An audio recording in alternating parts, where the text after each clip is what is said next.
I am Ferdinand Marcos, and I am the President of the Republic of the Philippines. I stand today on behalf of 110 million Filipinos. Walang tanong, wala kayong Katrina Despite an order from the DILG to cancel their travel applications and leaves, ano po yung naging reaksyon ng Pangulo doon, and ano po yung directives niya on how to hold those officials accountable?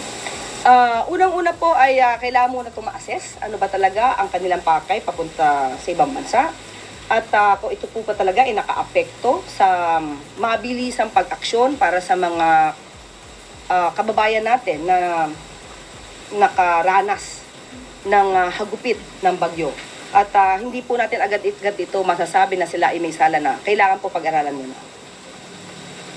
Ma'am, follow-up question lang po. But there was a DILG memo, and their actions might have violated that memo.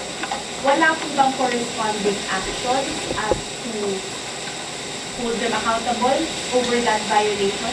Kaya nga po, titingnan mo po muna natin at ito naman po ay nasa pamumuno ni Secretary John Vic Remulla. Tingnan po natin at kung paano sila mag-explain na despite that na may memorandum ay sila po ay umalis ng bansa.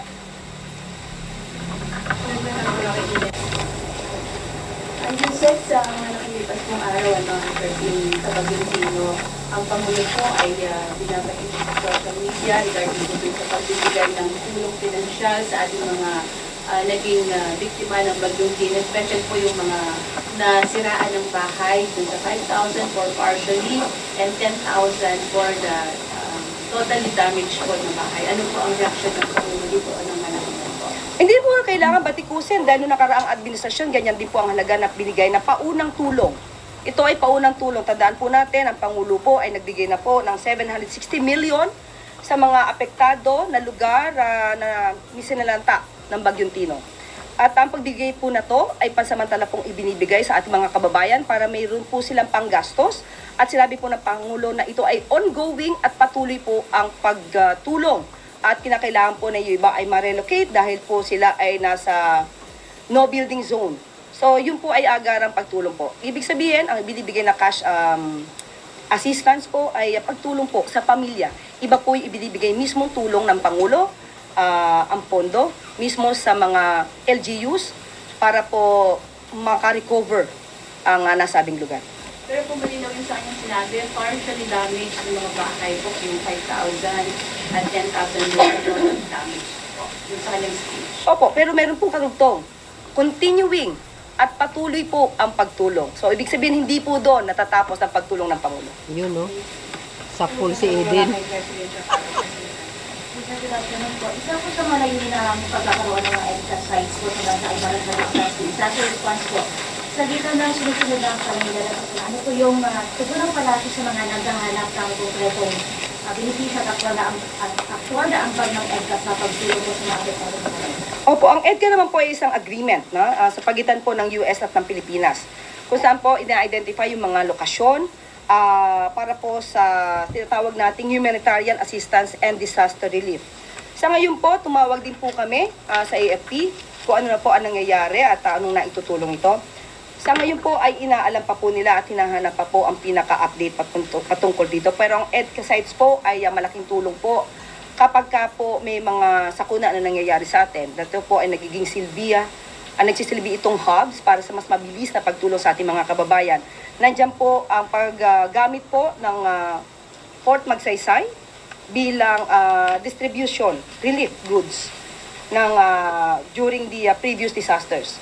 At madalas pong magamit din po ito bilang fisherman's shelter.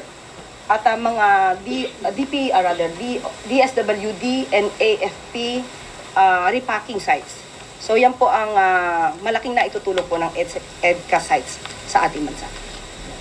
Paano po makisiguro yung pamalaan natin po ng EDCA sa disaster response ay tunay po na nararamdaman ito ng Nararamdaman po dahil mabilis naman po ang pagdating ng tulong. Correct.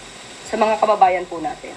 So, kadalasan pong ito'y ginagamit kapag po, let's say sa Aurora, nandyan po ang Fort Magsaysay, mabilis pong naibibigay agad ang tulong dahil nagamit po ang EDCA sites.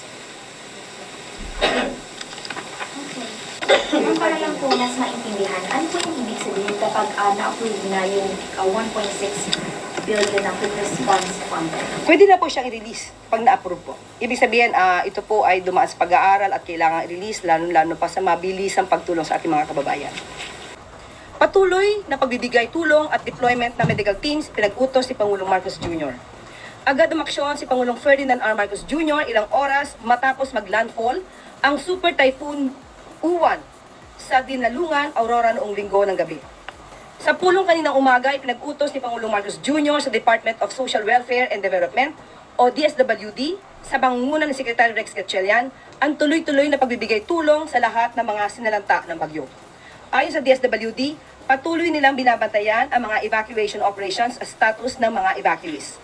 Sa Bicol Region na itala, ang may pinakamaraming bilang ng evacuees matapos na umabot sa 100,050 na mga pamilya ang apektado roon. Sa Camarines Sur, aabot sa 44,000 families habang nasa 20,000 families naman ang apektado sa Quezon Province sa Calabar Zone. Ayon sa OCD, 426,000 families ang narelocate agad na nakatulong na mapababa ang bilang ng taong nalagay sa peligro. Inaasahan naman na makakabalik na sa kanilang mga tahanan ang mga nasa evacuation centers matapos na unti-unting paghupa ng tubig baha doon. Ipinag-utos din ng Pangulo sa Department of Health o DOH sa pangunguna ni Secretary Ted Herbosa na siguraduhing mayroong mga medical teams sa lahat ng evacuation centers upang mabantayan ang kalusugan ng mga evacuees. Agad na pinasimulan din ng Pangulo sa Department of Public Works and Highways o DPWH sa pangunguna ni Secretary Vince Dizon ang rehabilitation efforts sa mga nasirang kalsada upang hindi maantala ang pagpapadala ng tulong sa anumang panig ng bansa. Sa datos ng pamahalaan, mayroong 71 na mga kalsada ang hindi pa madaanan dahil sa epekto ng bagyo, kabilang na sa Central Luzon at Cordillera Administrative Region o CAR, lalo na sa Mountain Province, Benguet at Apayao. May mga ilang kalsada rin ang hindi pa madaanan sa Aurora, sa report ng Office of the Civil Defense. Pangasinan ang lubhang naapektuhan ng pagbaha, na agad din namang humupa matapos na ang pananalasa ng Super Typhoon Uwan. Ayon sa OCD, 4 ang naitalang nasawi dahil sa Super Typhoon Uwan, pero 2 dito ang binabalidate pa ng ahensya. Wala namang naitalang missing persons, pero nilinaw ng OCD na nagpapatuloy pa rin ang rescue operations sa Pangasinan. Ipinag-utos din ng Pangulo sa lahat ng ahensya ng pamahalaan ang walang humpay na pagbabantay sa lagay ng panahon mula ngayong araw hanggang bukas. Pinapaalalahanan din ng Pangulo ang lahat ng concerned agencies na ipagpatuloy ang rehabilitation efforts sa mga lugar na sinalanta ng Bagyong Tino at sa mga lugar na napinsala ng Super Typhoon Uwan. At mayroon din po tayo mula sa AFP. Maraming bansa, maliban po sa US, na nag-offer ng kanilang mga tulong para sa humanitarian assistance and disaster relief, including po ang US, Japan, Singapore, India, and Timor-Leste. Nagpadala na rin po sila ng sulat sa AFP at sa National Defense. Ayan po, yan po ay mula sa AFP. At mula naman po sa DPWH, sa gitna ng kasagsagan ng Bagyong Uwan, ininspeksyon ni Public Secretary Vince Dizon ang drainages, waterways at flood control projects sa Navotas, kasunod ng direktiba ni Pangulong Ferdinand R. Marcos Jr. na siguraduhin may agarang on-ground assessment ang mga flood-prone area sa Metro Manila. Kasama nag-inspeksyon ni Secretary Dizon ngayong Lunes na Public Works and the Secretary Arthur Bisnar, Navotas Mayor John Reynald Marcelo Tiangco, at Navotas Representative Toby Tiangco sa Navotas Coastal Dike na tinamaan ng malakas na storm surge sa gitna ng hagupit ni Bagyong Uwan. Patuloy namang nakapwesto ang mga tauhan at equipment ng DPWH sa iba't ibang lugar na naapektuhan ng bagyo sa buong bansa para tiyaking tuloy-tuloy ang clearing operations. At mula naman po sa DICT, ayon sa pinakahuling ulat ng DICT, as of November 10, 2025, 9 a.m., ang kabuuang availability ng mga telco networks ay dito 71%, Globe 54%, Smart 74%, and Converge 64%. Ayan po. At mula naman po sa DBM, inaprubahan na po ng Department of Budget and Management ang pagpapalabas ng 1.684 billion para i-replenish ang Quick Response Fund ng Department of Agriculture, Department of Social Welfare and Development at Philippine Coast Guard. Yan po ang pinaka-update po sa oras na ito. Narinig nyo mga kababayan, kaya alam nyo, natatawa talaga ako dito sa mga dilis, ano? Ha? hindi ba nila nakikita yung mabilis na aksyon ng pamahalaan? Wow, babatikusin mo po ang pamahalaan eh. Kumusta naman kaya yung puon nila, nasaan nagpunta, puro lakwatsa, di ba? Alam nyo mga kababayan, tama na po yung mga panggagatong natin, paniniraan natin sa pamahalaan, lalo na po sa Pangulo. Ang gagawin na lang po ninyo is tumulong na lang po kayo, no? Sa ating mga kababayan na nasalanta kaysa yung puro kasiraan ng ginagawa ninyo, no? Si PBBM, makita nyo naman kung sino talaga ang totoong nagtatrabaho, no? At isa pa, panalangin lang po para sa atin, sa ating mga kababayan. So far so good. Wala naman gaanong na namatay mga kababayan, bilang lang sa kamay, sabi ko nga doon sa unang video ko. So thanks God, and to God be all the glory. Mag-ingat po kayo. God bless everyone. See you again guys on my next upload. Bye bye bye and babus. God bless Philippines.